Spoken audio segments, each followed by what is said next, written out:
नमस्कार श्रोताओं, रेडियो जागो 90.4 एफएम में मैं अभय शंकर गौड़ आज स्वागत कर रहा हूं हरदोई कृषि विज्ञान केंद्र के प्रभारी और हरदोई में सबसे ज़्यादा इस समय जो है जिनको मालूमात हैं हमारे वहां इस समय मौजूद हैं डॉक्टर अवधेश तिवारी जी। रेडियो जागो 90.4 एफएम की ओर से डॉक्टर साहब, मैं आपसे किसानों के लिए ये जानकारी प्राप्त करना चाहता हूँ। इसमें मौसम बहुत अनिश्चित हो गया, एकदम से बादल आ गए और बारिश भी हो रही है लगातार। तो डॉक्टर साहब, किसानों के लिए ये मौसम कैसा माना जाना चाहिए? देखिए, ये मौसम जो है किसान भाइयों के लिए एक मिला-जुला कहेंगे तो ज़्यादा उचित रहेगा। जिन किसान भाइयों ने धान की बुआई विलंब से की है, उनके लिए तो थोड़ा-सा नुकसान भी हो सकता है। और जिन किसान भाइयों ने टाइम से रोपाई कर दी थी, धान धान कट गया है, उनके लिए एक तरफ तो उनकी लागत कम हो जाएगी, पलेवा का खर्चा जो किसान भाई सिंचाई करते थे कटाई के बाद, वो सिंचाई की लागत कम हो जाएगी।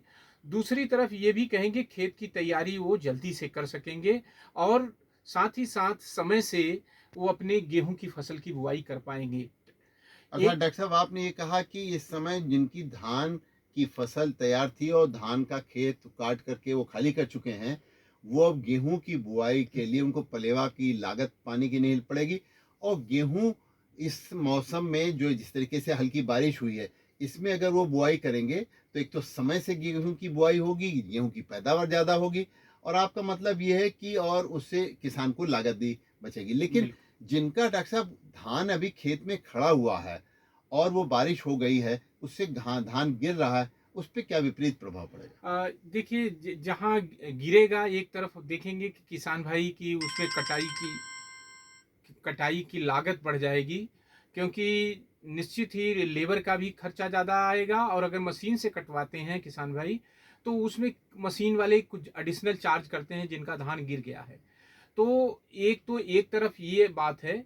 दूसरा उसको आप किसान भाई अगर देखेंगे कि गिरी हुई फसल में जो बीज की अनाज की क्वालिटी है वह भी खराब होती है। तो काला पड़ जाता काला है। पड़ जाता है। जी, तो जी। उससे जो मार्केट में जो कीमत उन्हें मिलनी चाहिए वो कम मिलेगी। तो डॉक्टर साहब, ये जो मौसम में एक में तापमान भी बहुत कम हो गया, लगातार गिर रहा है और बारिश, तो इसकी वजह से जो इस समय हमारी दलहनी फसलों की बुआई है, यानी चना है, मटर है, मसूर है, इनकी बुआई के लिए भी हमारे ख्याल में आप क्या किसानों को बताएँगे?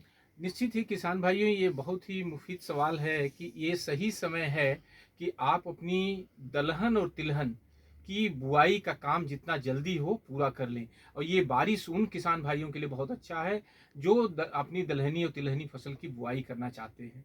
तो निश्चित रूप से ये जो बारिश है उसके लिए तो बहुत अच्छा है। आप लोग जल्दी से अपनी जुताई करके और तिलहनी और दलहनी फसलों की बुआई को पूर्ण करें। तो कृषि वैज्ञानिक डॉक्टर अवधेश तिवारी जी, आपको बहुत बहुत धन्यवाद। हमारे रेडियो जागो 90.4 एफएम के किसानों को ये सामयिक जानकारी आपने आज उपलब्ध कराई।